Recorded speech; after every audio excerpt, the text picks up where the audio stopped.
Hello my little butterflies, welcome back to my channel. And this video is going to be my second real talk video, and for this video I'm going to be giving you guys advice on moving out while you're young. So basically I wanted to give advice on this because I'm 20 years old and I moved out. Me and my fiance moved in together, and so I moved out of my house when I moved out of my mom's house when I was 19, which is young because you know most people these days don't really move out until on their own until they're like in their 20s, somewhere like their mid 20s already.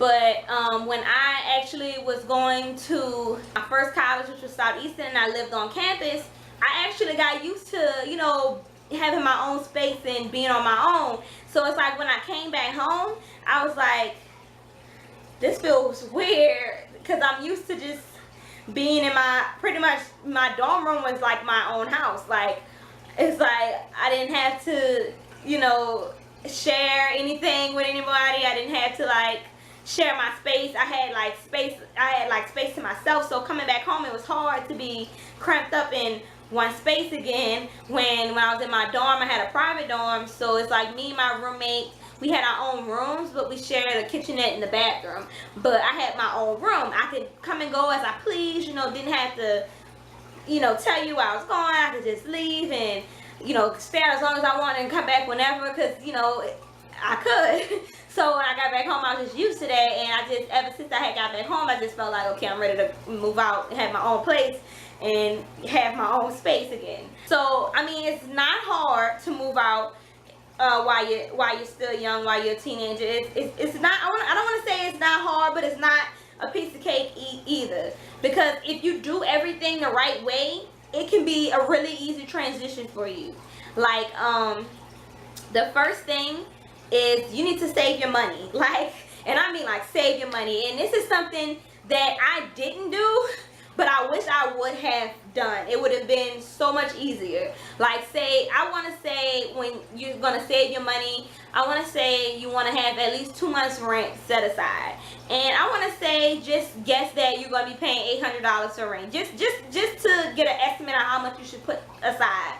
Try to have at least, you know, $1,600 set aside in the saving account. Start saving like way, but don't even look for apartments yet. Just save your money first, because if you start looking for apartments before you save your money, and like you call and you go to see these apartments, they're gonna tell you they can't hold it. They can only hold it for this many days, or for another week or so, or you know. So don't even look first. Just save your money first.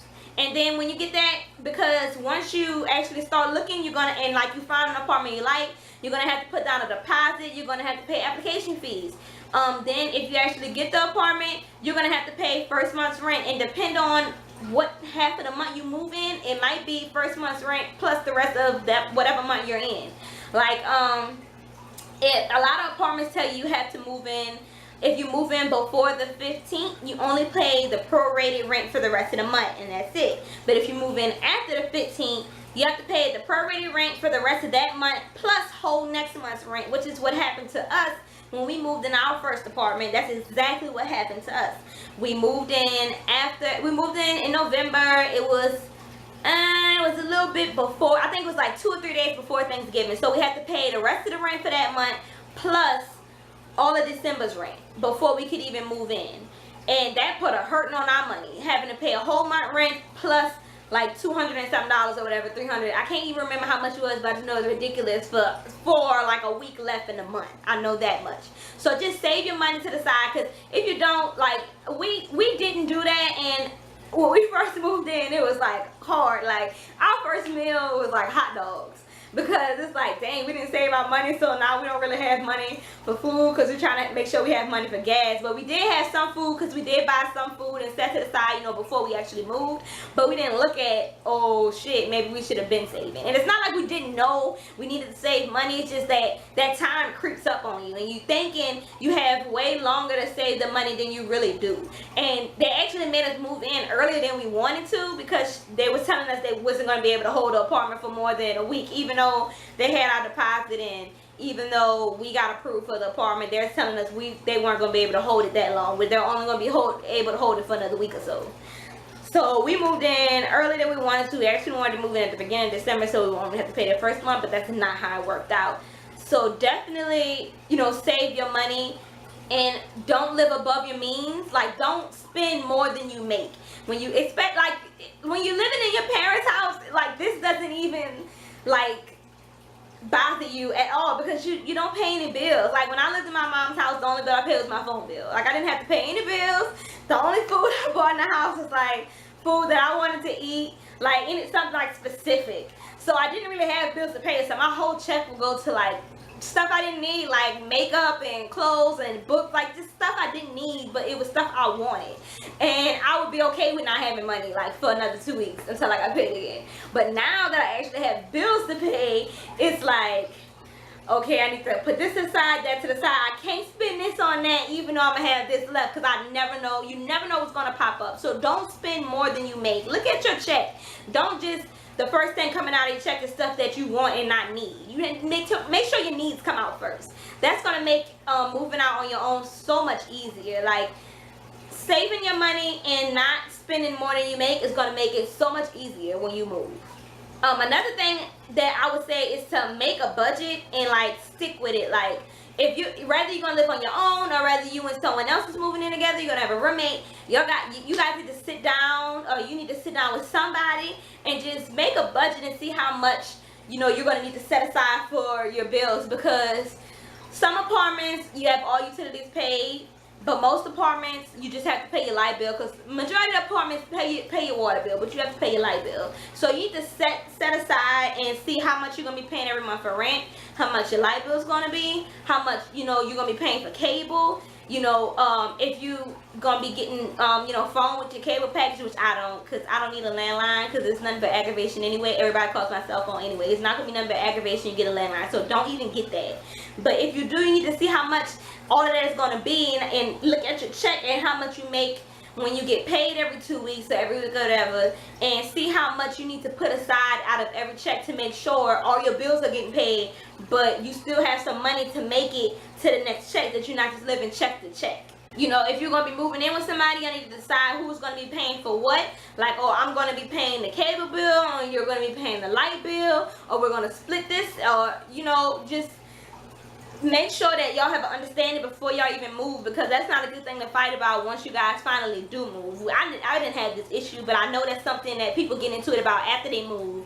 Then it's why I thought you was paying for this, or I thought you was paying for that. So make sure you guys get that together before you even leave to go look at an apartment. Who's gonna be paying what bills? Like, don't dip into your bill money, because it's easy to spend $10 or $20 out of your bill money and say, well, oh no, that's okay, I'll get that back.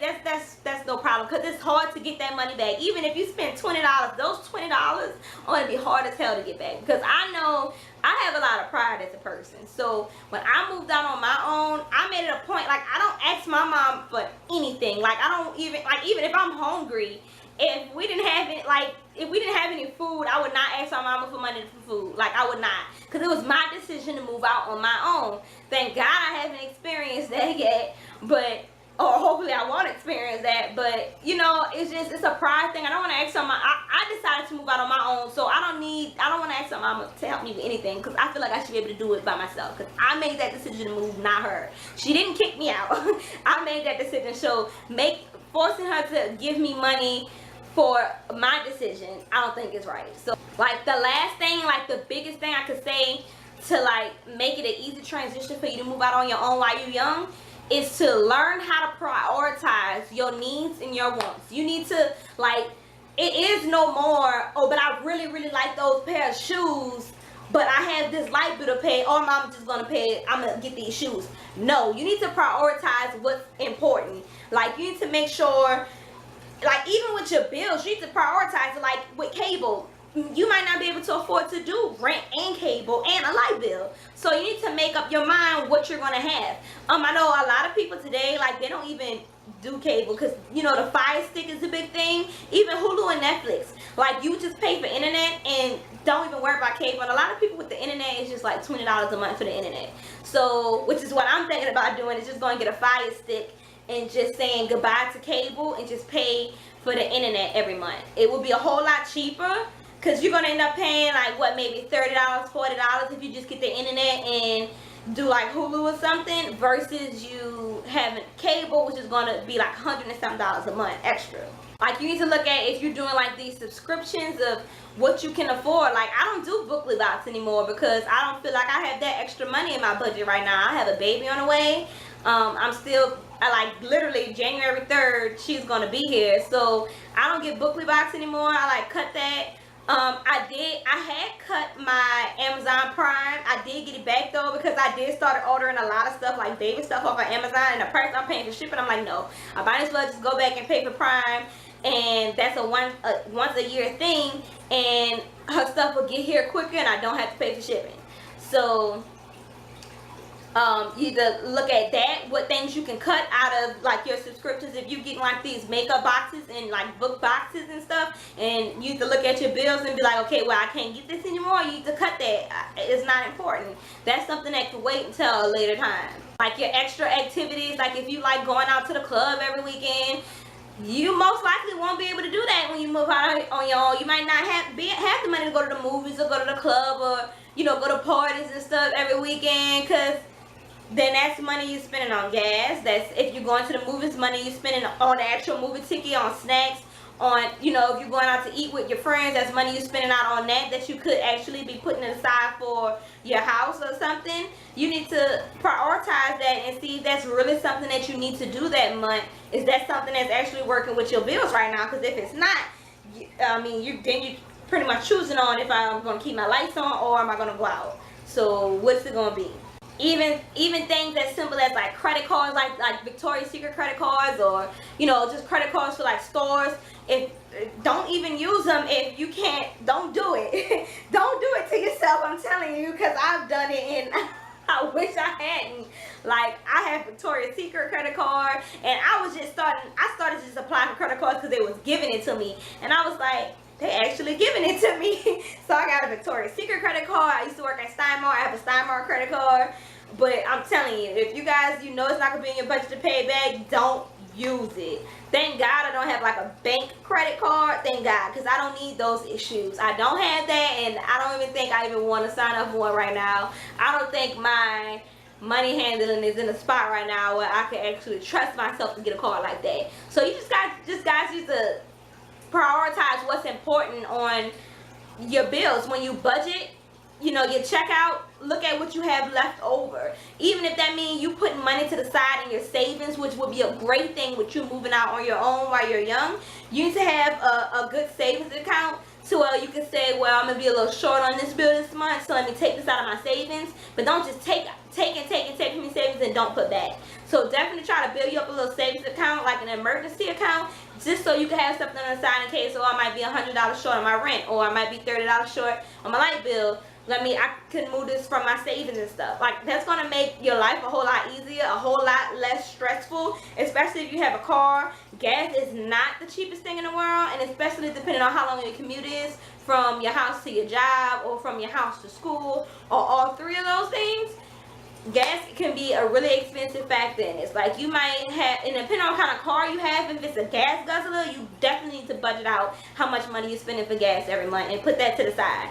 Like, pretty much moving out on your own, no matter how old you are, really comes down to you saving your money and budgeting your money right. Because you can move out while you're young. You don't have to wait until you're like 25, 26 to move out on your own. You can do it while you're young if you just have good money handling skills. It doesn't matter if you sit down with a family member, a friend, or like a professional to just get a good budget set down so you know I can make my bills if I move out on my own. Because I know a lot of young people would love to, like, you know, have their own space. I know I'm so happy I have my own space. And it's not that I had problems at home or something like that. I just was ready to have my own space and be on my own. And I'm happy that I did do that, because I enjoy having my own space in my own house. And I can say I'm going to my house, and my house, my rules. Like, I really enjoy that. Like you guys, like, if you guys just, I know you understand. If you live on your own, you understand. It's like, it's not even a want to get away and just do whatever I want. It's a want to have my own space and just be able to do what I want in my own house. Like, like, I love to say that I'm 20 years old and I live on my own. You know, it's amazing. It feels good to me. Like, it makes me feel so good to say that. Like, I'm 20 years old and I don't live with my mother. I live with my fiance. We live together. We have our own house. That's like amazing to say. So you guys, I hope my tips helped you guys out. Most of it was really just money handling pretty much to move out on your own. It's not something specific you have to move out on your own. You have to be a certain age to move out on your own. Like, you can be 18 and move out and make it. You can do it. So don't think because you're 18 and, oh my God, I'm so young, it's never going to work. You can do it. You just need to budget your money right. You can freaking do it. So don't let anybody tell you you're too young to live on your own, because you're never too young to have your own. If you can have your own car and you can handle your own car, you can handle having your own place. It's just about you growing up and stepping up and saying, I can't do this, I need to budget this out, or I'm sorry girl, I can't go out with you tonight, I got bills to pay. Like, once you get that mentality, you can live on your own. They have people that's 30 years old and in their 40s that's like not ready to live on their own. And I know. So you don't have to wait until you're older to move out. You can do it now. You don't have to wait till you get married to move out on your own. You can do it by yourself. If you really push yourself, you can do it. You just need to get everything together before you sign your name on the lease. Make sure your money is right. Don't rush it. So thank you guys for watching my video. Don't forget to like, share, and subscribe to my channel. And I'll see you guys next time. Bye.